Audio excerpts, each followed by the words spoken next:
It's okay. We're not recording. Why would you start my mid-chug? It's rude. It's okay. We'll cut it off anyways. It's rude. Maybe we won't. It's rude. Why is it rude? No, this is how you chug. Look. That's what I did just now. I did the same thing. I feel like we just did the same thing. With half the glass. Shut up. Shut up. See? Why are you mad? Because it's true. These are unstable work conditions. Oh my gosh, bro. All right, let's get into this podcast. This is what happens in the beginning of every podcast. Crazy stuff happens. Yeah. Yeah. This is the behind the scenes. So then when you make it big on the podcast, you could be like, yo, remember when we got Michaela drunk? Was our EP? She moved on to the better things, bigger and better things. So sad. But anyways, hello guys. Welcome to Unpack Your Bag Podcast. I'm your host, Tony Perks. My guest, Chantel. Sup, yo. Not special friend, because we had cleared that up many podcasts ago. Nope. But it's a good friend of mine. Sup, yes, yo. we actually met each other. If you guys don't know, we met each other at church through pretty much my wife. Michaela. Yeah, so that's how I know her. If you guys wondering how we met and we knew each other, that's how we knew each other. We served the same ministry, you know what I mean? I was friends with Michaela. Very, very early on. Like, I think when you guys were like just barely dating. Yeah. When you had those infamous words to Michaela. She said that, I said that, but I don't remember saying that. However, it does sound like something that I would say. And to back up that, I remember her telling me that. So then I really must have said it. You then. Probably did. I mean, because like I don't know why she would come and tell me that wasn't, it's like she probably did say something very close or along the lines. It's not unfamiliar to me. It does sound like something that I would say. And if you guys don't know what she said, I'm not gonna say. I'll leave that one for the real homies. No, something should remain between friends, but then Michaela didn't leave it between friends. She made it immediately. She's like, yeah. She said, I was like, oh, okay. So, I mean, she put it out on blast in like the middle of a church service, though. So she did 100%. Which that message is online too. So I mean, it's for America to see. Yeah. So we might as well recap it. So, anyways, what she said was Chantel told her that if we ever broke up, that it was her fault. Pretty much. I did tell her that. Yeah. But like, what was I feel like the context for that conversation was like Michaela was tripping a little bit. No, maybe. No, I don't know. I don't know the conversation. Talking about how Anthony is this unicorn. And you never a unicorn. A unicorn. A unicorn. You said to me that it would be my fault because I must have done something. I sound like a really crappy friend. I'm a really terrible friend. I'm sorry, Michaela. I didn't mean that. She meant it. She at the time she did. I'm a terrible friend. It's okay. We all go through learning curves in life. I'm a terrible friend. But okay. Long story short, she married the unicorn. So yeah, this is very true. Almost 1 year now we're being married. It worked out. A year now. Almost a year. Damn, that was fast. I know, right? October 19th. Y'all should have like a big ass party, like after COVID. I mean, parties are out of the question until COVID's over. I want to, I love to, but But like, because I feel like I didn't really get a chance to properly celebrate with you guys. There was no beer pong game. There was no extra drinks. No yelling. What is? You want to be my partner, or you want to play against me? I'm confused. I can't be your partner. I have to play against you. That's fine, but we are partners. We do really well.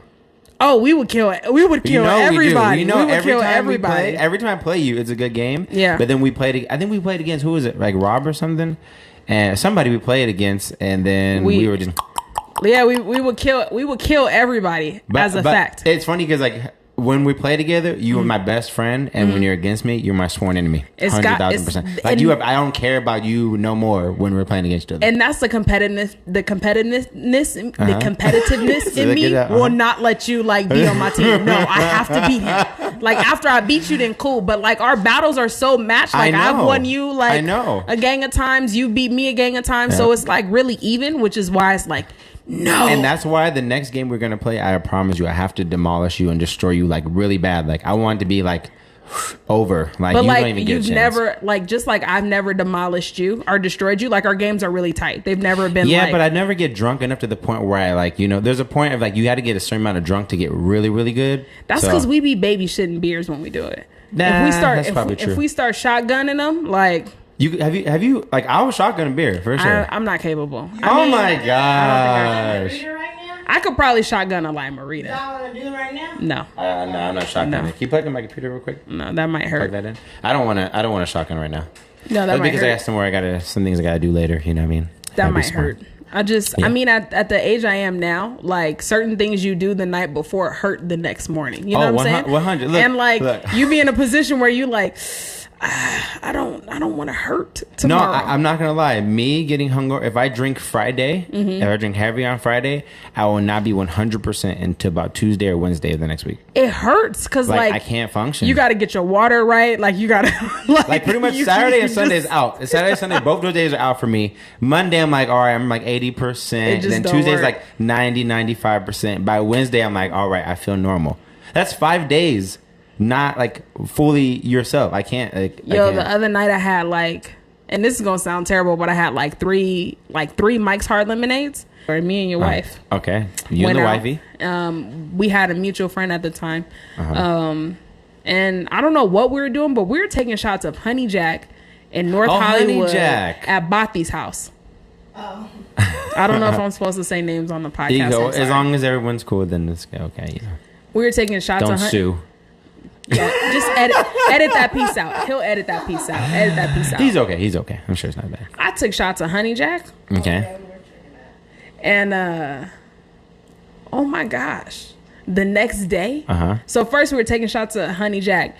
We end up sleeping. I end up sleeping in a chair for a couple hours, and then first thing in the morning, me and Michaela drive back to Lancaster. Okay. Right, you remember that? And then I had to go clean the church the next morning.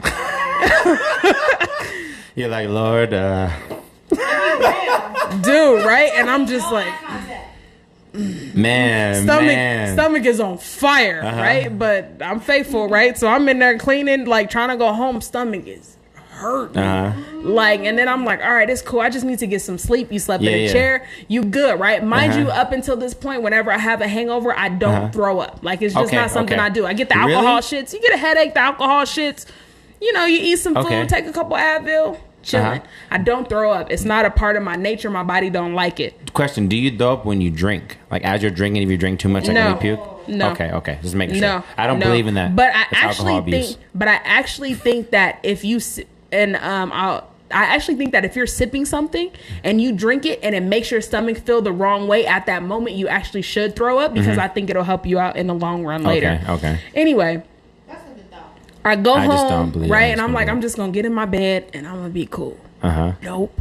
I spent the next like 6 hours puking to the point where like you don't even have nothing left in the stomach. You start puking yellow stuff. Yeah, what it's like the bile inside your stomach. And then are you dry? You be like yellow stuff laying on the floor in my bathroom puking yellow stuff. Oh my gosh, it was horrible. Disgusting. I hate. That's the one thing. That's the biggest downfall of drinking. Like it's always cool in the moment. It's always like have fun, but dope. And then the next day it's like I hate my life. But how do you go from like puking yellow stuff to like the next day I was cool? It's like it never happened. I never got drunk. I never puked yellow stuff. My stomach was good. How old were you? Younger than I am now. Like okay, would you say early 20s? Mid-20s. Mid, probably mid. So mid-20s. You remember what I'm talking about, huh? No, you don't. Oh my gosh. Delete it. Oh God. Can I? You gotta send me that picture. I gotta put that on there, just we gotta put that. I don't even remember what we were doing, like why we were hanging out. I don't remember what the. Okay. I have a question. What? After her event, we left and we went to Bothy's, and then. Oh, I wasn't there, huh? I don't think I was. Yeah, I wasn't. I didn't go to that. Erica had the event at the at that hall or whatever. Yes. She had her album release or something. Yeah. Okay. Oh. Okay, question. What's your craziest drunk thing that you've done? That you're willing to admit on camera? I don't have crazy drunk things. Never? Really? Oh, look at that. I don't have crazy drunk things. Like I'm thinking, nothing that I would. Shout out. I have really good people around me when I drink, so shout out to them who don't let me do stupid things. But see, sometimes doing something stupid, low key, can make great memories. Like as long as you don't get caught. Stupid. Let me tell you something. Okay, what about when you guys remember when I graduated? You guys were there for that. I was there. You guys were there for that. I was really new. I was really new. Okay. And I was just learning people, everybody and stuff. Yeah. Because we went out and we almost fought somebody. I don't remember. Yeah. But we went, I took you guys to Taco Bell, I think it was. Yeah, I don't remember. I remember screaming out the back door for that Doritos Locos Tacos. Oh my God. I was like, you gonna get my order right today? I had all you guys packed in my car. One thing I remember is, so we went to the Rusty Mullet, the Rusty Bullet. Michaela's spot. Mullet, that's my spot. So they give you that's when they give you adioses in a bucket. Yeah, okay. Right? So we had been turned up in the room, right? To the point where one of us didn't make it out. If you guys remember that night, one of us didn't make it out. Young shitty. We got turned up in the room. One of us didn't make it. Shitty. Went to the Rusty Mullet, right? Young shitty did not make it that night. They're handing out buckets. Yo, we had some fun times. We walked in. Now look at me and Anthony didn't even know. We walked in like we about to turn this up. And Pastor first thing we like, Yeah. The turn up happened after. So it wasn't me like skrrr, bring it down. No, and then it was crazy. Backstory. I graduated from college that day. My mom got us an Airbnb somewhere, and the first part of the evening, like family was there. And mind you, this was all a surprise to me. I didn't know what was going on. Right? I thought we was going home. I was like, where's she driving to? Right? Yeah. So family's there, right? And then at a certain point they leave, and I remember my mom trying to get them to leave sooner than they were trying to. My mom was like, "All right, let's let the young people." You know what I'm saying? They're gonna have fun. Go ahead. But the old folks was playing cards, and you know that could take forever. That really can. That really can take hours. That can take hours forever. When the old folks start playing bit whist, let that be a lesson. Let them get there in the morning and do that. Then bit whist games get real turns. Okay. Oh my gosh. So that was that night. Yeah. And all I remember is being turned up in the apartment, get the bucket, drink a bucket by myself, and then the bucket was empty. And I think I told somebody, I was like, we leaving. And I'm like, hey, somebody go get my bucket. Like I want my bucket. And the person picked up the bucket, dipped it upside down, and walked out with it. Like, really? They took the actual thing? Took the bucket, dumped the ice and straws out of it. It had to be one of y'all. Dumped the straws out of it and walked out. Like, come on, she want the bucket. And the man, I was turned up. I was like, somebody get my bucket. Oh my gosh. Right, I was too turned. I was pretty lit that time too. So, and I didn't even know you like that. I was just like, hey, I'm here. I remember I think I picked you up from work, and then I went and bought a shirt just so I can go to your house and like everything. Oh man. Yeah. We had a good time. The Rusty Mullet. I wonder what that place looked like now. I don't know. Probably ghost town. Oh, so you haven't done no drunk crazy stories? Nothing. Never got to down. Let me. Okay, I'll give you mine. You can think about something crazy. If you did anything, which maybe you haven't. I don't think I did anything crazy. I think the craziest thing I probably did was I ran around naked one time, and I almost got caught by the police. So I was with a friend in Santa Clarita. Okay. And I don't know why we had this drunk idea that we should get naked and run. And so he lived like in like a housing complex that was like open with like all these duplexes, right? And on the side of like his backyard wall was like desert, and the desert goes down all the way to Sand Canyon, like right there off the close to the freeway, right? Okay, I know where it's at. So we just get naked. I don't know why we decided to. We're just drunk. So random. Jump the wall and we go down to like where Sand Canyon Road is. You jumped the wall naked? Yeah, we're both naked. Jumped over the wall. That seems like it'd be desert, painful. And we walked along the perimeter of the wall all the way down to where Sand Canyon is. You know, it's that's a busy street. Yeah, right. So I was like, all right, this is enough. This motherfucker wanna run across the street naked. Like he runs, like, and there's a divider in the street. He dips across naked. Oh no! And then as he's coming back naked, all I see is a police car coming up, right behind where he was like just running. So I'm like, oh shit! So we start running back up this wall. Mind you, the police can't just U-turn because there's a divider here. So like they wouldn't go past on the street. So we ran back up to where we're supposed to be, like where like we were gonna hop the wall back over. We get to the wall, all we see is lights above the wall. Like, oh hell no! Hear the engine, looking the for car y'all. Engine is right there, like the cop car is right there, and you can see the lights like over our head and looking into the desert, and it's spotting this way and spotting this way and this way, and we're just both two naked dudes sitting in the desert next to each other, like, and I'm just like, this is just not how I want to get caught. I don't want to get caught. So my mama like, Why are you in jail? I was running naked with my phone. You get real sober in that moment. Man, this is not how I want to go to jail. So we hugged up behind, we stayed there behind the little wall, and then once the lights, you can hear the engine reverse out. We jumped over the wall, and then we ran into someone's patio, because they had glass door of a patio, and we jumped into the little patio, and we sat there, naked,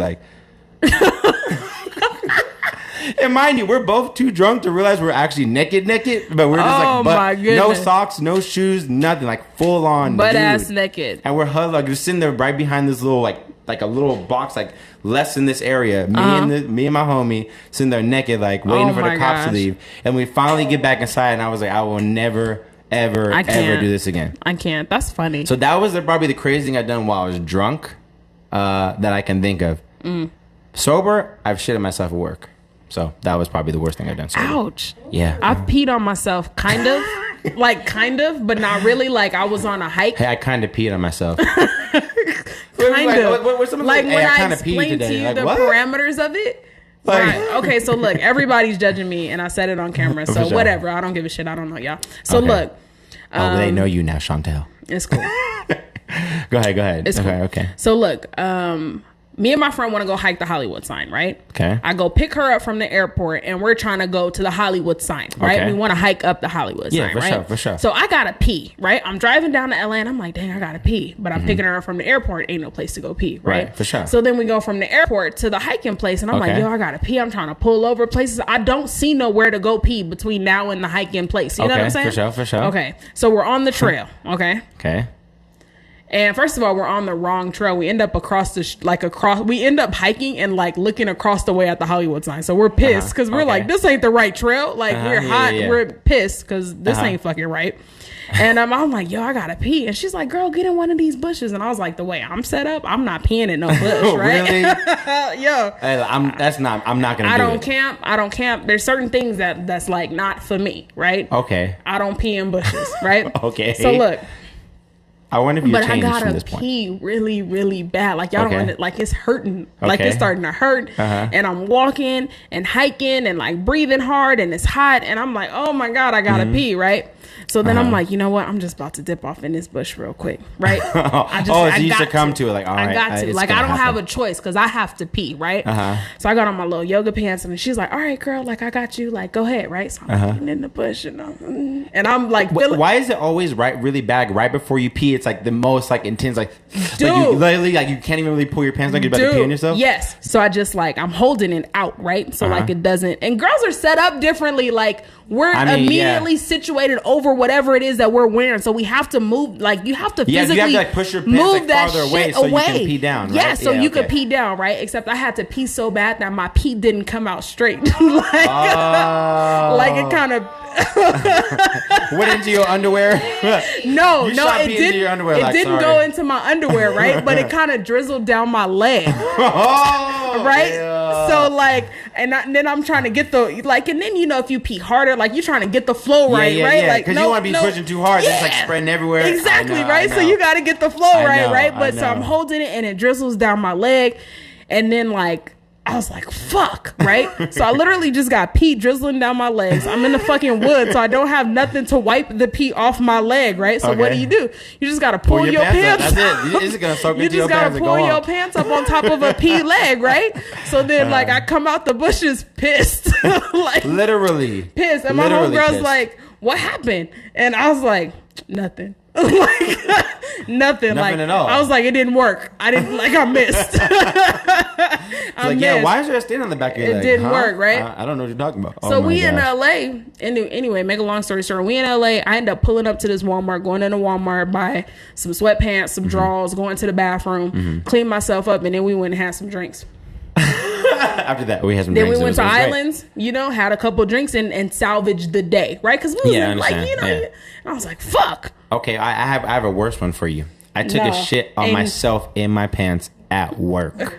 What the fuck? At work. How? Why? Okay. So because it's a real story. It's a real story. I don't even understand. I know. Once you hear you're back. Oh, okay. Do you drink coffee? Right? Yeah. Okay. For sure. I told you we in a relationship. Right. You were committed to coffee. Yeah, we're in a relationship. Right? Does coffee give you shits? Not Not really. Did it before when you first started? Do you remember? I've been drinking coffee so long that I don't remember that, but okay. It does make me feel like I have to shit sometimes. Okay, so mind you, I didn't drink coffee until this point in my life. I was like, I think 19 years old. I had a job putting flyers on doors in the valley.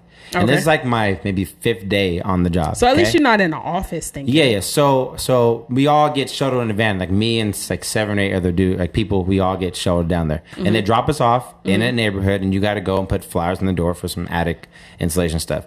So I had drank, like I was really tired. So when we got to the office before we left, I take like a cup of coffee. I was like, let me get another one, boom. So I drank 2 cups. Mind you, I'm not a coffee drinker. Was it black coffee? No, it was coffee. It was like black coffee, but I put some like a little bit of creamer, Okay. So we get down there and they drop us off. So me and my homie were walking in the neighborhood, and I'm like putting up flyers. And I'm like, yo, my stomach is like, yo, this is like, it went from no poop to like, I gotta poop in like 3 minutes, right? Like, it was okay. So I'm walking. I'm like, okay. You start sweating when you're holding your stuff. You're like, all right. It gets uncomfortable. So I'm like, call my driver, like, hey Ed, hey, I need you to pick me up now. I gotta take a dump. I gotta go now. And he's like, I'll be in like 10 minutes. I'm like, no, you gotta get here now, dog. So I'm walking up to the house, and I remember like that there was a gate in front of the house, and then the house is way far back into like the yard. So I put the thing on the gate, the flyer on, and I was like, I'm gonna have to take a shit in someone's yard. I have to take a shit in someone's yard. Right. And I was like, but there's nowhere to go because there's no trees, so like everything was visible to everybody. So I was like, I'm looking. You gotta pull the easel from Friday. No, I was looking around. I'm in the street, and I'm like, it's coming. So I just click my butt cheeks, and as I'm clenching my butt cheeks, it's just like, and I'm just like, it feels so good because it's finally released, but it's so gross because it's hot on my ass. Oh and no! And then I'm holding him on. I'm like, let it go. Like, whatever. Shit all in my pants, right? Jesus. Shit all in my pants, right? So mind you, I'm like, okay.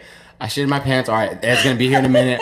Take me to the bathroom, get cleaned up. No one should be in the van because we're all out. Oh no, we're all out on deliveries. And you smell like hot shit in the van. This fool Ed pulls up. No. Listen. This fool Ed pulls up, and I open the door, and these 2 girls are in the van in the seat when I walk by. So I'm just like, why are they in here? Number 1, they should be on the street. Number 2, now I gotta walk past you with hot dookie in my ass, in my pants, and then squeeze on you. And like, mind you, it's like hot dookie. It's not like it's cold. It's not like it's warm. It's was like hot, runny doo-doo in my drawers. Yeah, it's and like the diarrhea. And then I had to sit in it. It's like, and I'm just like. And I'm just like, this is so, and I'm reeking of dookie. Like, I'm reeking of hot doo-doo. I'm just sitting there like, this is just the worst. And then I have to get out the car when I get there. So we get to the McDonald's. I have to squeeze and try to keep my ass away from them. And I inch my way out, like out the van, with my ass out first. Get into the bathroom. I'm like, shit. So there's shit all in my drawers. Not in my pants, this is in my drawers. So I take off my pants. I clean myself. I'm trying to wash my drawers inside the sink. Someone's like knock on the door like... You gotta throw them drawers and then the driver's like, hey man, pinch it off. He's taking pinch it off, man. We gotta go. I'm like, bro, no. I shit myself. Why don't you understand? You gotta throw them drawers away. And mind you, I didn't go back home until like later on in the afternoon, like until like 4 o'clock later. That happened in the morning. I'd have been like, can we stop at a Walmart real quick? Like I need to get myself together. I ring those. Like I need a store. I ring those bad boys out as hard as I can. Put them in the dryer, the air one. And you put them back on? Hell yeah. Oh hell no! I definitely would have went commando the rest of the day. I went soap and water, baby. I would have went commando the rest of the day. I would have threw them drawers away. I didn't want to say like, you have no underwear on, like, you know what I mean, like. I don't know, but my pants are bigger. I was young. You have baggy pants and stuff. You know what I mean? Like, I don't want to be out there commando. I wouldn't have put them drawers back on. I had to. I put them straight back on. I cleaned them good, though. They didn't smell. At least I know. I went the rest of my day working. But he can't smell that well. I can't. I really can't. They probably so like, this you guy don't smells even like shit. know. It's a good thing you worked outside, though. But I never know if those girls ever knew that I shit or not. I'm sure they do. I'm sure they do. Because they were friends. They were friends in my group of friends. So I knew them. Put your mind at ease. So I'm sure they knew. I'm sorry. If you guys remember the story, I'm so sorry that smelled like shit. But it was embarrassing coming in the car smelling like hot shit. Hell yeah. Like not like fart shit. Like you were reeking of dookie. I'm embarrassed because I got to finish the rest of the trail with pea legs, right? So I'm like, I'm like, don't walk by me right now. Pee legs, like both her legs have pee.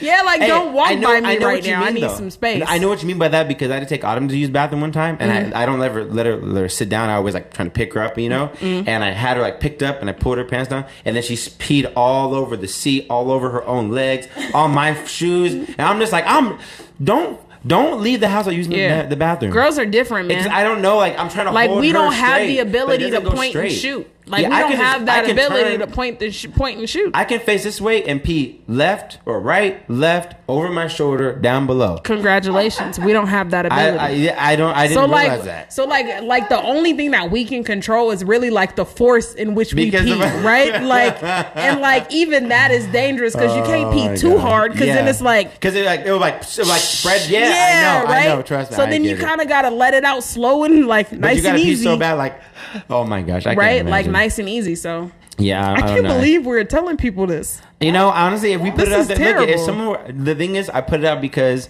someone can use it against me later. Hey, there are people who know, they know who they are that know. It's all good. In the event that we ever run for president and they find this, I think they'll find us more charming. You know what I mean? They'll be like, they're so human. They're honest. Like they're real people. So cute. They're real people. Because a lot of that time, it's like people in politics too. It's like everyone has a polished image, and try to be this like presentation that's not even real. I've never had a drunken night in my life. Me, I'm like, I had plenty of those, man. But I changed my life, but I had plenty of nights. I'm just like y'all. I'm just trying to be a better person. But I think we need more of that, like honest. Because like even if you look at Instagram, it's always like everyone's showing the highlight reels of their life and social media and just in general. Yeah. And I think we need more people that just have the honest truth. Like shit ain't going that well today. Yeah. And I fart just like you.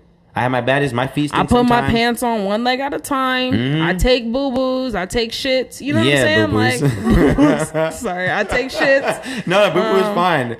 I just know a lot of people are like, you say boo-boo? I'm like, yeah. Like, they're like, that's boo-boo? what it is. Yeah, I'm like, they're like, no, it's poop. I'm like, no, it's boo-boo. I will say poop only if I'm referring to myself talking to somebody else. Like, I have to poop. I will never say I have to boo-boo. I don't even...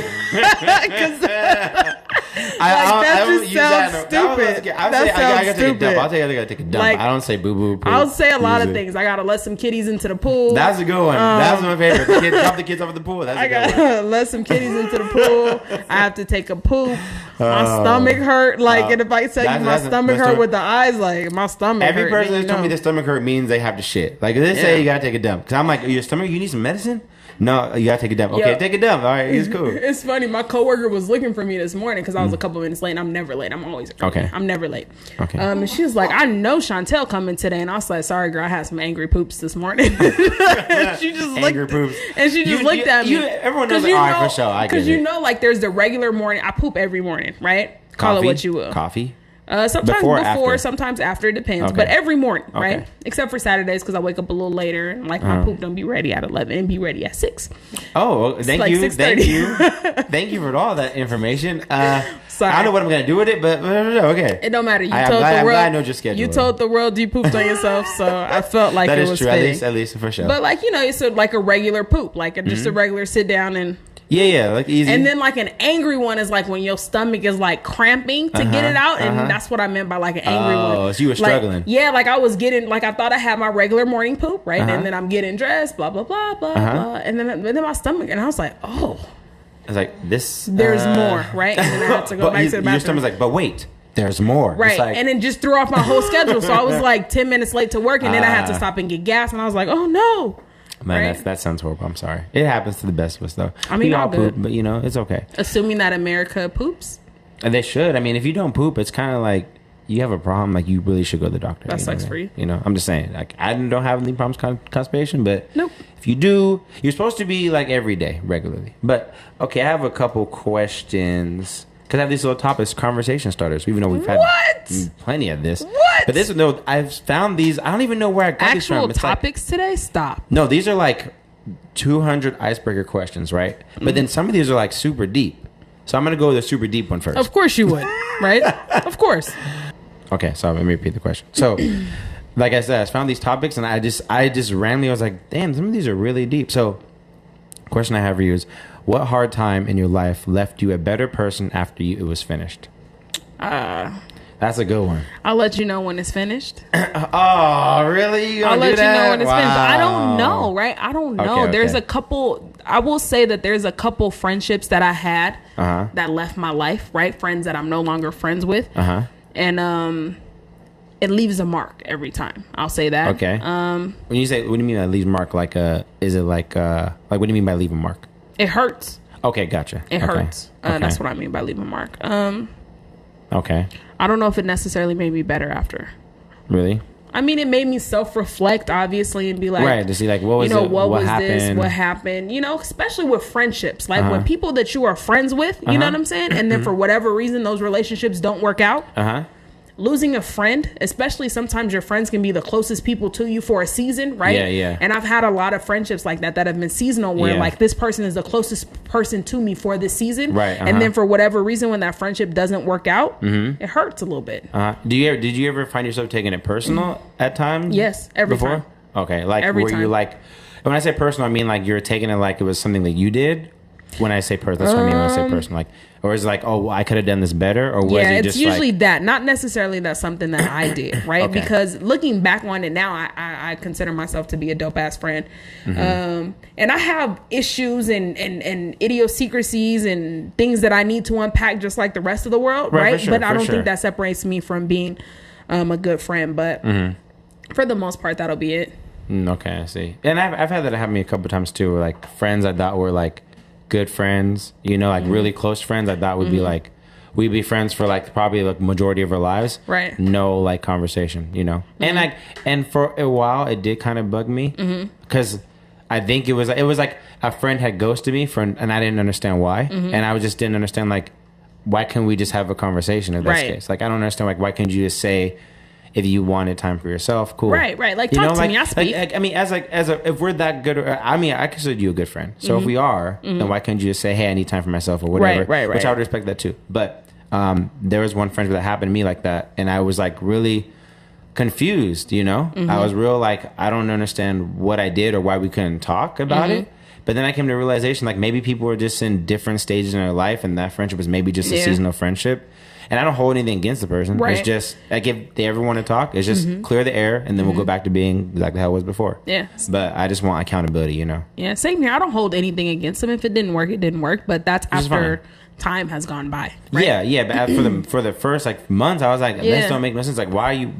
Why couldn't you just describe or talk about whatever issue you had? Like, you know? So that was my thing, I think. Just growing pains, you know? I don't like that question. That's okay. Let's see what we got here. I don't like that question. Okay, well... America, I don't like that question. I'm sorry you don't like the question. Let me give you some harder ones, okay? What happened to nice questions? Like, you know. What was the worst moment in your life? Is that the question? No, I'm just joking. Oh, I'm like... That's a nice question. Damn. Worst moment in my life? That's legit the question? No. I just said it. I don't know. I was just making it up. I didn't look through all these yet. But what is the worst moment in your life? Okay, that's legit the question. That's I mean, worst moment in my life. I've had some severely debilitating moments. Yeah. Losing a loved one, right? Like yeah. The death of a loved one. Yeah, that's hard. Is hard and debilitating. Especially when the loved one is somebody like you grew up with or you know, like, because like I had like my grandfathers and uncles pass away and it hurt. Yeah. But like when I had like a sibling pass away, it took a different type of toll. Yeah. Like I haven't felt that type of like hurt when it comes to death. I think I've been so like conditioned to seeing my relatives die like so much. It didn't like hurt me as much because I grew up kind of seeing uncles and grandparents die a lot. But then when my sibling died, it was like that hit like train wreck. So I agree. Something different. Yeah. I agree on that one. Yeah, I'm gonna go with that. Okay, understand. I'm gonna go with that.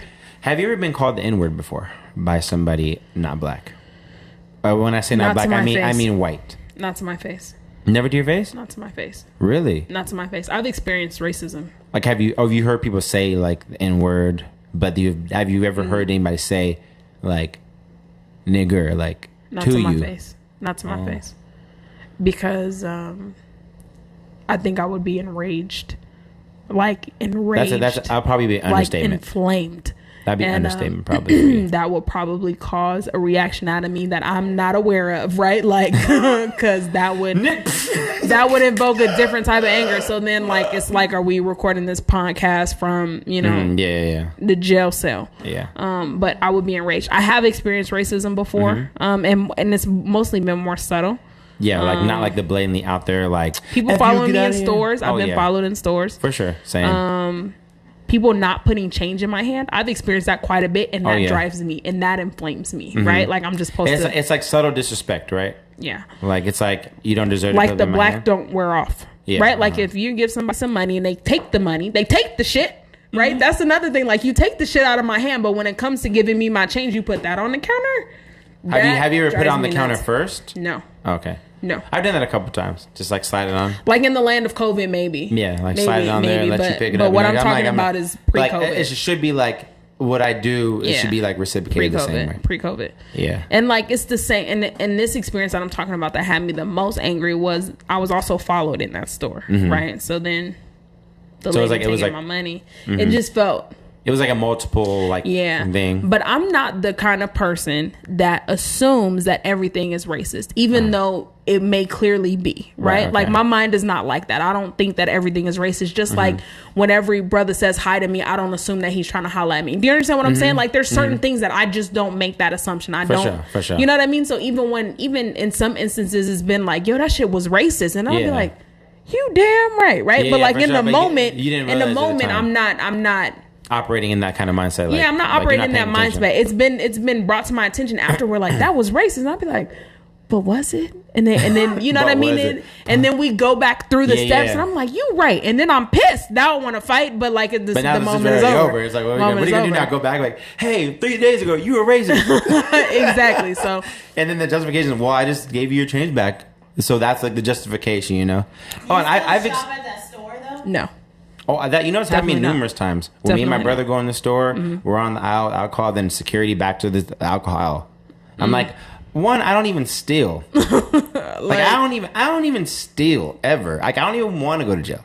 Ever. I think of everything I don't ever want to do. So like it was like, damn, I've been called the N-word to my face. I've been called N-word indirectly. I've heard people say N-word around me. You know, I've seen it all. I've seen someone say, you fucking nigger in my face. Oh, no. I've seen white people say, oh you're just a fucking nigger. You know, I've heard every single sort of it. No. I hope I never experience that. But because if I do. Well, the thing is, this is why I may actually fight somebody. It's never worth it. It doesn't. No, the reason why I say it's never worth it is because if you decide to react on your impulse, you give them way more power than they even need to have. And that goes with everybody. I feel that. Because the thing is, what they want you to do is be that. Whoop they ass. I feel that, but in that moment, they ass dirty. But that's like a logical approach to an emotional situation. In that moment, I'm going to be furious. Oh yeah, for sure. I'm going to be angry, for right? Sure. And all of that logic shit is gonna fly out the window. Here's the thing: like this may in fact be one of my biggest problems, right? That I have emotional responses to things a lot. Okay. Like emotional reaction that you just gonna catch me. You know what I mean? It goes back to angry emails, angry faces. Like you just gonna say something, it's gonna catch me and you gonna get a piece of me, right? I get that. That you may not have deserved in that moment, right? So I hear what you're saying, but I mean, I just think it's like, because all the times it's happened, it hurt tremendously.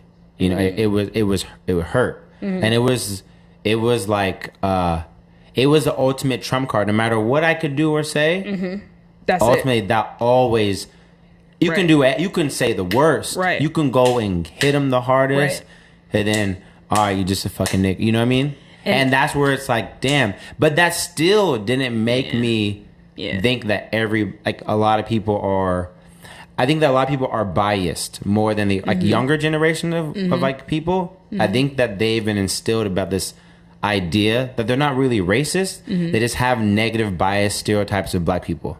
It's not. I don't think. I've hung out with older white people, middle-aged white people, younger white people, children, like not children, but like young adults, white people. Right. And I've seen a lot of different dynamics, and I noticed the more racist people are the older people. Like the ones that are 40, they're like 40 and up, are the ones that I would see as more like they're the racist ones that we're talking about. Like they don't like us for no reason. But they raise children.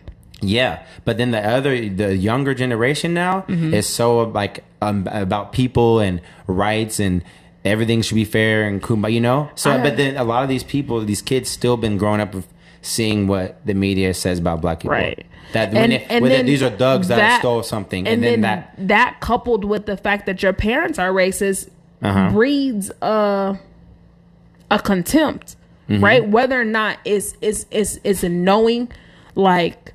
Whether or not it's conscious is what I mean, right? Like some racism is conscious, right? Yeah, I don't like you because you're black. It's deliberate. Right. But imagine a deliberate racist raising a child who's seen these subtle nuances on TV and social media, you know what I'm saying? Like in the whole portrayal of black people. So then when they grow up, they have this unconscious bias and disregard, if you will, for an entire race of people. Right. Which it almost, and at that point, because they have it, if they're put in a position of power, if they become police officers, no matter what happens, right, no matter what they grow up to achieve, you're perpetuating racism, right? And at that point, it almost doesn't matter if it's deliberate or not, because it still hits the same. It will still hit the same, for sure. Now, granted, these people may have an option to change their ways, if you will. I was reading this study about kids and how kids by the age of like 5, they've already internalized the way that they feel about certain races. By 5 years old. I heard that. Right? I've read that. Like really, really young kids are internalized how they feel. Right? Yes, how they feel about other races. So that comes discreetly from your parents, not because your parents necessarily said to you, black people ain't shit. You know what I mean? But because of the way that you clench your purse in an elevator when a black person walks in. Right. Do you understand what I'm saying? Yeah, and a lot of that is programming. A lot of that's programming from parents, from what you see on the news, how they explain how black people are, all the stereotypes that you hear. And your kid has picked this up and internalized it by 5. Yeah, for sure. But I will say, got a little 5-year-old racist. Kids do internalize that, but they don't always stay that way, because when you start seeing a race of people and they're not what you thought they were, and you start receiving that over and over again, the problem is that at that point you're not educating a blank slate. Right. Yeah. The idea is that like when kids come into kindergarten and whatever age, and they really start to be educated, let's say they have a black teacher or a teacher who is very conscious, right, of the effect of diversity on children, right, and includes that in their lesson planning, which is rare, right? Extremely. Right. Let's keep it what it is. We're moving toward that now in education, but it's rare. You're not teaching a blank slate. You know what I'm saying? You're teaching a kid who's already developed, has preconceived notions about people. Who's already developed a bias, and at that point, the closest person in a child's life at that point is their parents. So if they picked up this bias from this parent, they're more likely to still side with what their parent has taught them unconsciously. Do you understand what I'm saying? Then whatever Miss Susie Homemaker, you know what I mean, the diverse and woke teacher, the diverse and woke first grade teacher. You understand what I'm saying? So then the education process is different, right? Teaching a blank slate as opposed to teaching a slate that already comes in with these biases is more difficult, right? So we're constantly fighting an uphill battle. For sure. But do you think we have that same issue as well? Probably having bias about stuff that we've heard about from people, like about white people, or just in general. Yeah, because we have stereotypes for everybody. Speaking for me, like I don't think, and again, my I don't think that, again, it would be unconscious, but I don't remember instances where my mom ever talked about, white people not being shit. You know what I mean? Like I don't think that's something that's ever come up in our household. However, my mom was always very conscious of the way that we were treated in this country. For sure. So I had to read shit, like I was talking about this with my coworker the other day. I had to read like the autobiography of Harriet Tubman in like the 5th grade. You know what I'm saying? Like shit like that. So it was kind of like it was here. It was here, right? At a very young age. At a very young age. So with that being said, learning about racism in the way I did through books, right? And through that side of education from my mom, I remember being in high school with like a distinct, like, I don't necessarily trust all white people. Understandable. Right? Just, like just by high school. Just from history and everything you read. By high school, I was very militant. By the time I was in high school, like 14 years old, I was very militant. I was very pro-black, and white people are cool, but like, we know what they're capable of, so we can't trust them all the way. Right. At 14, right? For sure. And this has been a thought process and an ideology that I've taken with me into my adult years that has kind of shaped the way that I've learned information, right? So everything that I learned, even in college, being a criminal justice major, has been perceived through that lens. Right. Okay. So if a white person were to have that same preconceived notion about us, would that be considered racism? Yes.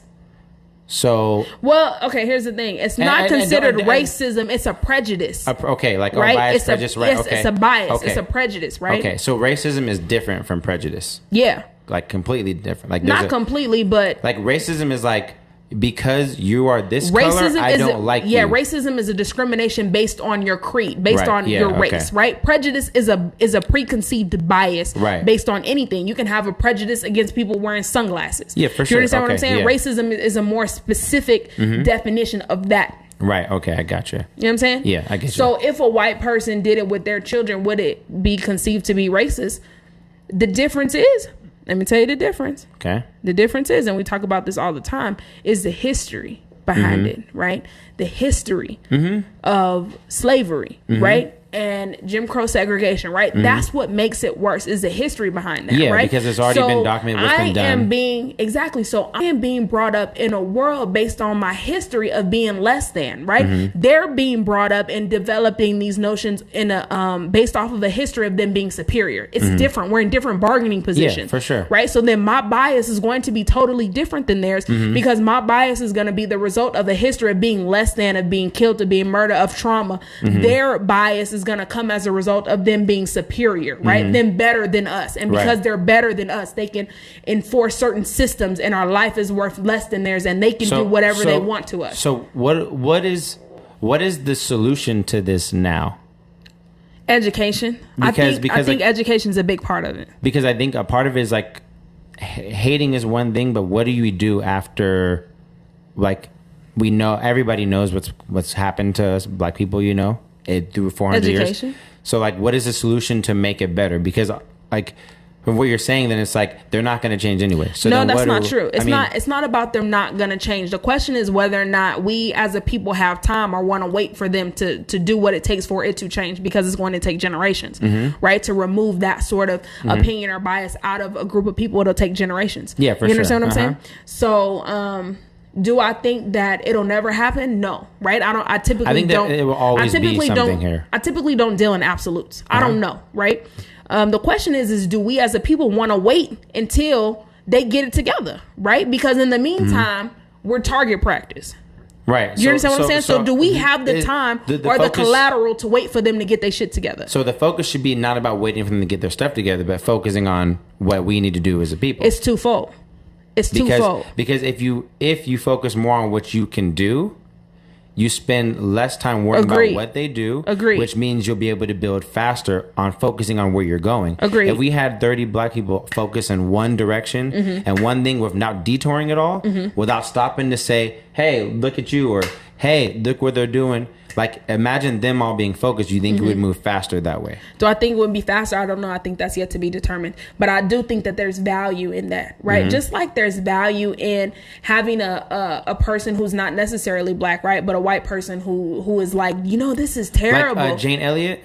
You seen Jane Elliott? Yeah, the teacher. Yeah, the old white lady. The teacher. She's really good. She's really good. But here's the thing, though. I have somebody that I know who's like a white person, and they've been like, "Yo, this is terrible. I can't believe this. I don't want my children to grow up like this. I don't want my children to grow up with these kind of biases." Right? Terrible, right? So then it comes down to her, right, looking at the biases that she perceives, and then making sure that she works overtime to not pass that on to her daughter. Right. Right. Sure. That's how white people with a certain privilege, you know what I'm saying, who are kind of removed from the ethnic group a little bit, that's how they can start to make changes. That's how their education process begins. Our education process begins with knowing that we did not pop on the scenes as slaves. There's so much more value. We have way more history. Yes, there's so much more value to who we are other than slavery. And if we start our story with slavery, then we start to take on the mentality of the oppressor, which is that we ain't shit, right? So because we're just good enough to be slaved. Absolutely, we got to focus on our own history, and we start there. And that's not saying to like discredit what happened, but more to focus on where we actually came from before slavery. Yes, absolutely, and focus on where we're going to go now. Those civilizations. How the civilizations, right, that existed pre-slavery, the ways that we've impacted and influenced the world pre-slavery, the ways that our ancestors were then enslaved, right, and then moved through the because you can't remove it from our history. It's still there, right? You have to go through it, but then after that, you have to be mindful of the ways that it's going to continue to show up. The miseducation of the Negro, I think, is must read for everybody, period, because it talks about the ways that how would you leave the education of your child up to your oppressor, right? And the ways that every single thing that we learn and everything that we digest is going to be viewed through that lens, right?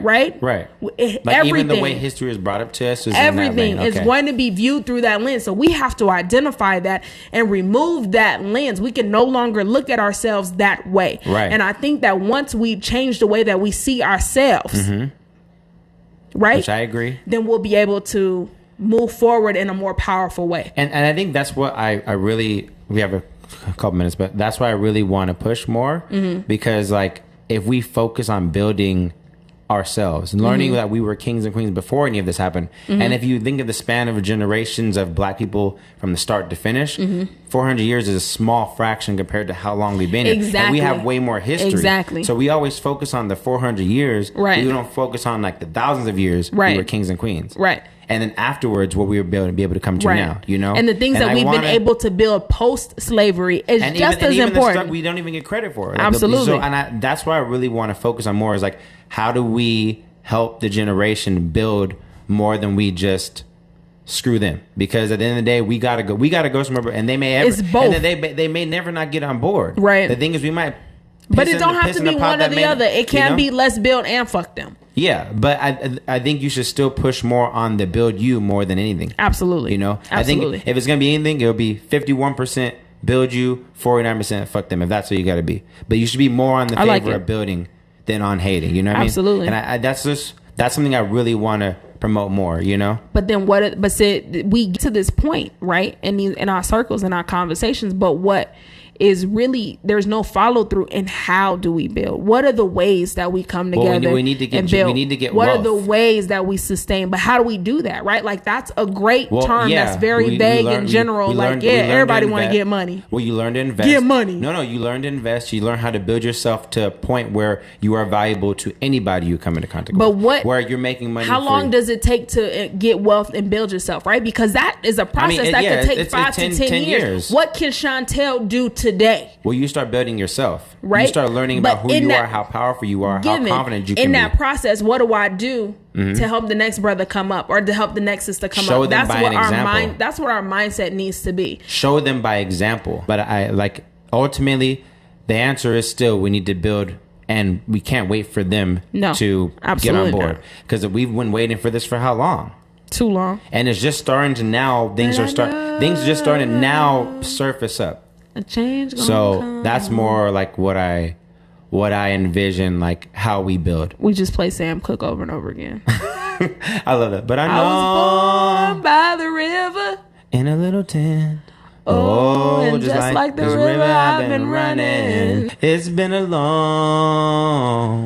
long time coming, but I know a change gonna come. And that change has to start with us. Absolutely. As a people. It has to start with us. But then again, first. we have to be more mindful. We have to be more mindful of the way that we communicate that change to people. Because if it is because ideally we want this shit to be accessible to everybody. Yeah. 100. So then we have to identify the ways that certain things are not accessible to people in our community.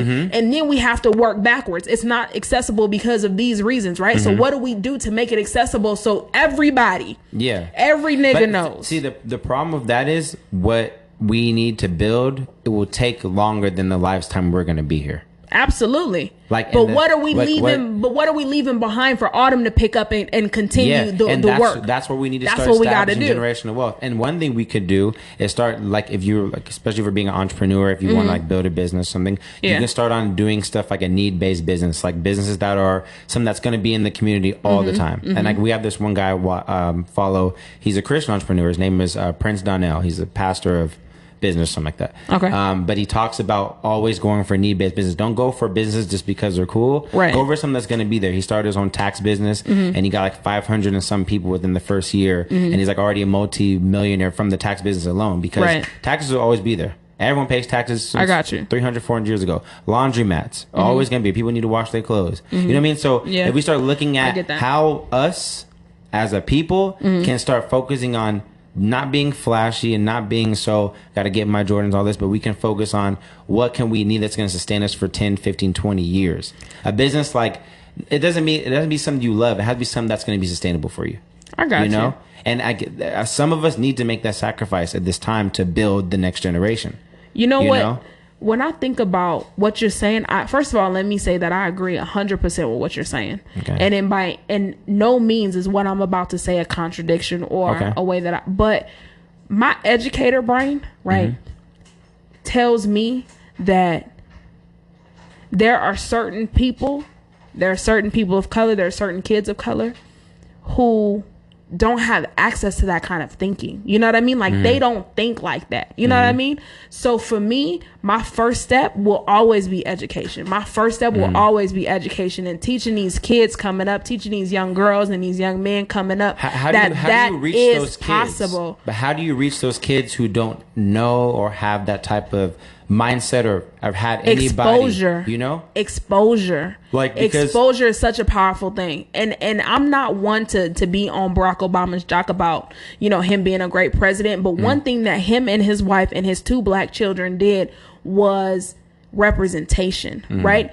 Some kids and some people just need to be exposed. They need to be exposed to the black businessman. They need to be exposed, you know what I mean, to the things that they can potentially do, build, and achieve. And there's some people who don't have access to that level of exposure. I can speak for me. I didn't necessarily grow up completely poor, you know what I'm saying, or you know what I'm saying, in a ghetto or a hood, right? I didn't necessarily grow up that way. However, there are certain things that I had never seen. I had never seen a black female attorney until I was 24. You know what I'm saying? In a classroom, and I was like, oh my goodness, I didn't know they did that. Do you understand? I'd never seen a black professor or a black teacher until I got to college. Do you understand what I'm saying? And we have to. Those images get internalized. But one thing with you're saying with Barack Obama and Michelle is, if a black man can become president, then that shows that you can honestly be anything. Exactly. So that's what I mean by exposure. That's already enough proof. Then that's what I mean by exposure. But that's already enough proof. Everyone in the United States knows that somebody, a black man, but just can become because the president of the United States. Seeing him is half the battle. The other half of the battle is connecting with somebody to show you how to get there. Oh yeah, for sure. Do you understand what I'm saying? That. So then me being 24, seeing a black female attorney come in my first day at Cal State Dominguez, my first class there was Professor Fletcher, black lady, dressed to the nines, dressed to kill. She has a JD degree. She's practicing law. I'd never seen anything like it before. My mind was blown. You understand what I'm saying? And I needed that, right? Because then not only do I see Professor Fletcher, I have access to Professor Fletcher. I can talk to Professor Fletcher. What do I need to do to get here? You understand what I'm saying? And then she could put me up on game. It's the same thing. I never had a black teacher before. Until I got to college. I've only had one black teacher in my whole life. I didn't even think about that. These images, but we have to think about stuff like that. These images are important, and we got to think about the ways that our kids internalize that. So yes, we need to build generational wealth, but in the process, for the kids who go through high school and college and all of that stuff, and they don't see any black person putting them up on game, where do they get it from? And that's where a problem, because a lot of us, like black people, I've seen it before where it's like you don't want to help somebody else because you've gotten yourself in a position to where I got me here. Like I don't want to give you anything because if I give you something, now it's competition. It's scarcity. Scarcity mentality. So how do we break that in the black community because we've been told. I've seen this. That's the slavery mentality, though. I've seen this. That's the way that we keep talking about we not slaves no more. How do we move from it? This idea of scarcity. Yeah. That if he get on, I can't get on, right? Master's only going to treat one of us good. Way more than enough for everybody at this That point. is, but it's the idea that master's only going to treat one of us good. Yeah. You know, like what they did on slave plantations is that they hired a slave, right, to oversee other slaves. Yeah, like in Django, for example. I've never seen Django. Okay. I can't watch it like that. Okay. But you should. It gets a good. But they hire stuff. black overseers, and this black overseer is a slave like you. He get, you know what I'm saying? He get beat like you, but what? He get to talk to master. He get to tell. Right. So he gets a little bit of extra perk, and right? he doesn't want to tell you how to get there because he don't want to lose his position. Essentially, he can't. Right? So I gotta tell on you. I gotta tell on you. You didn't pick enough. I gotta tell on you. I gotta tell on you. I gotta tell on you because if I don't, what? I'm losing my place. I'm losing my status. So how do we break that? Because that's something that I've seen. Education. I've heard other people. This been done to me. But me, I'm not the person that's going to say, "Hey, I'm not going to help you because I got to secure my spot." It's like, education. Yo, if I have access to it, I will gladly give it away. Even if you may be better competition, but if you're better competition, that means you were meant more than I was. Education. You got to identify where the fuck that mindset came from and how to move past it. Identify where the mindset came from, how to move past it, and understanding, right, that it's not true. It's a myth. It's something. It's something that was used, right, to have us turn on each other. But then people will hear this, but then they revert back to that. I mean, it's like, it's like, what's the... Because I've been doing it this way for 60 years, right? Yeah, so you gotta keep dropping the seed in there. So the old folks, you can do what you will, right? But for the kids coming up, and this is why we need black educators, right? People who give a damn about our history and our kids coming up, right? Because if you put that in an 8-year-old versus putting that in a 68-year-old, you're gonna have different results. For sure. I can't put that shit in a 55-year-old. And especially if they're not, they don't even want to change. I can't even put that shit in a 34-year-old hustler. Do you understand what I'm saying? Like, but I could put that in an 8-year-old. A lot easier. And that's a lot easier. And the 8-year-old will make decisions from that place from the time he's 8 to the time he's grown. Right. If he internalizes it. But see, now, if you lead him to a point to think that way for himself, that's why education is so important. But that's where we have to teach our adults, because the adults are the ones reinforcing this mindset to the kids. Even though you might tell the kid at school, the parent will go home and undo all the trauma. I'll do everything you just put in them. They're like, not necessarily. There's not enough out there. And then it's like, not your necessarily. Parents are telling you this. Not necessarily.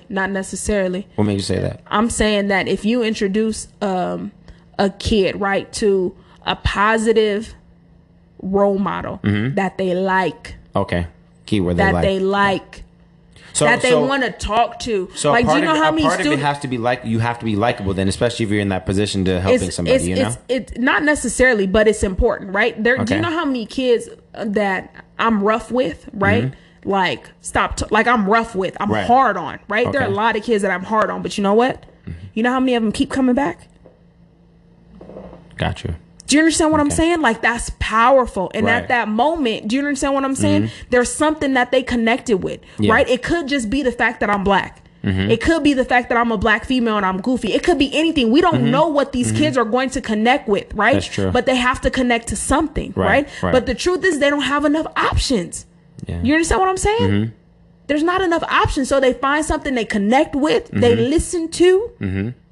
And they listen to, and you show them just enough. Right? You teach them just enough to think for themselves. I'm not telling you what to believe, but I'm teaching you how to think. Yeah, think and to be able to question stuff. That's what's powerful. I'm teaching you how to think and to question what's powerful. So when you go home and you see some dysfunctional shit, you have enough of a seed in you planted from somebody who really loves you and care about your plight at school, right? Regardless if that's a teacher, principal, whatever it is, you taught them just enough so that when they go home and see some dysfunctional shit, they can't escape it, but something in them is like, and the seed's been planted. And that's the thing. You got to teach children how to think for themselves. Think freely for themselves. That's the job. That's ultimately, because like you can learn all this book knowledge, but it won't mean nothing if you're still in the same the job. You can learn everything about business, but if you never go out and do it, you'll be stuck in the same scarcity mindset. You got to be able to learn to think for yourself. If anything, that's my job. If you can train kids to think, I think that's a sound solution to train children and even some adults to think for yourself. Don't just go what someone told you. Like, don't even go by what someone told you in the Bible. Go research it for you. Yeah. And find the scripture for you. Find and out how it's to true access to it. you. There's no so, I tell a kid there's no reason why you shouldn't know nothing, right? Yeah, Like they come asking me questions. Hey, Miss Chantel, what's this? Google. I don't know. Google it. Do you understand what I'm saying? There's no reason not to know nothing. Yes, anything. So like I don't want to give them any excuses of just like, well, they don't have resources. We do have resources, more resources now. We got it. More resources now than we had for the last hundreds of years. But it literally took me saying what?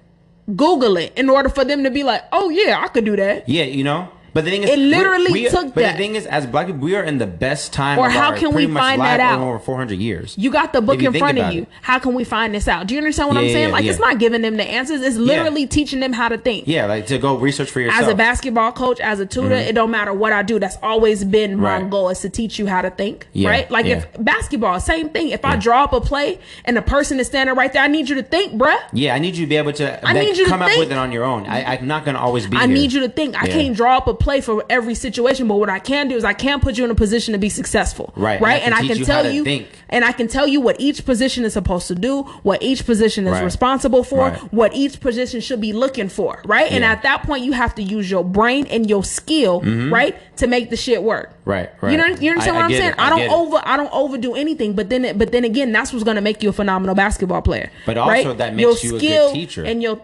think and your thoughts. But see, even that as an educator, like you gotta, with even people that teach, they have to know that the job is not to just to give you the answer. No. But to help you figure out the answer. I can help you find it. I should be working myself out of a job. I should be working myself out of a job. Right, you know. I should be preparing every student so that after they see me, they don't need to see me anymore because I'm going to show them how to access the tools they need. Right? Yeah. My job is, and sometimes it is exactly me showing them how to do something. Yeah, because it might need to be at that point. Right? And sometimes it's not. Like, it's literally 50-50. Sometimes it's just me telling them, read what did the directions say? They read it out loud. And like, I think with a big part of it is just like, as educators, knowing what your job is to help a child learn how to think for themselves. Yeah. You know, because if you're a teacher just regurgitating the same information, it's not doing the kid justice to be able to figure out answers, you know? It's not. And that's one thing. Even me, I've learned that through my job and stuff. I got to figure out stuff. Like, no one's going to sit there and give you the blueprint or the answers. You know, but some people give you a helping hand, you know, and I think if we can all do that, like all of us can do that for each of us, you know, we probably move a lot faster. But we got to get out of our ego and stuff. It's a hard job, though. It is. I can understand. Because you got to deal with a lot of crazy.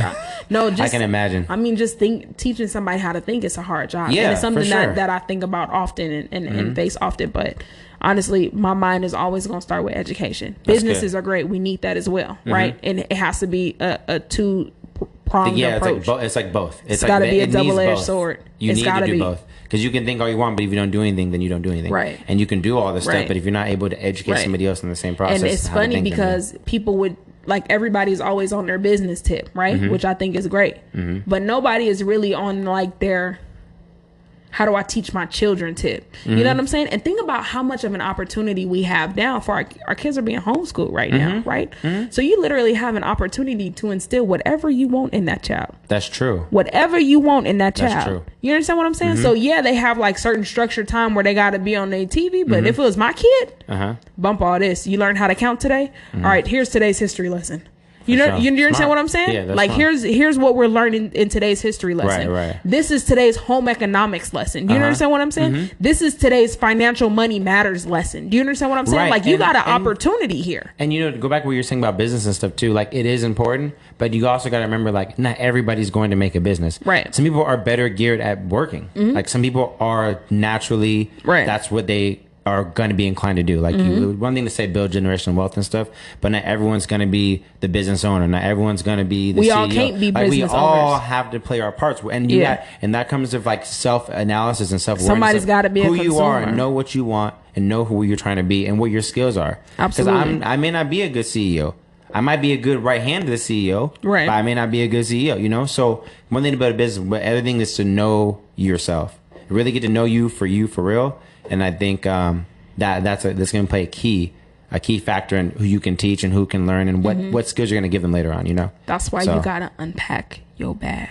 Thank you. Thank you so much. That was a good way to end on. Come on. Thank you, Chantel. I'm so glad. Cold. That girl cold. That's why you got to unpack your bag. Yeah, you really do, though. And this is what it's about. And this is why this will work, because this will help somebody else learn the lesson that we're talking about, you know? Think for yourself, kids. Like, listen, think for yourself and figure it out for yourself. For real. Teach them. But thank you, Chantel, for coming in. I know we got to get to this game. No problem. You do. I got to get to this game. The Clippers is playing the Mavs tonight. Yes. So thank you guys for tuning in. Oh, by the way, before I go, this is a sign we got. From my birthday. My friend Mark. Got to shout him out. He gave me the sign for the podcast. So you'll know what episode you're on every time you watch it. Pretty cool, right? And it lights up, you know. So shout out to Mark. Appreciate you, family. You know, you good peeps. But yeah, thank you for coming. This is good. And like, I love these discussions. For sure. This one didn't get super heated like last time, but this is good. Oh, I can't wait to watch the footage from that one. I'm excited. It's just dropping today. Don't worry. But yeah, we'll talk again soon. All right. Until next time, guys, go ahead and comment, like, and subscribe to the channel. Just press the little button. Click the little like button, like ding, ding, ding. Click it a couple times. Subscribe, y'all. Subscribe and comment on what you think. And if you like the video, watch it 5 times. Okay. I don't even watch it 5 times, but I recommend you guys watch it 5 times. All right, guys. Love you. Until next time, go ahead and unpack your bag on next time on the Unpack Your Bag Podcast. Peace, love, and hair grease. Talk to you soon. Deuces. No cussing this time. You always gotta get the last word. You know that? Deuces. You always try to get. This that shit, make it bounce around, make it dance around, make it lounge around. Now don't stop, come on, don't stop, come on, don't stop, come on.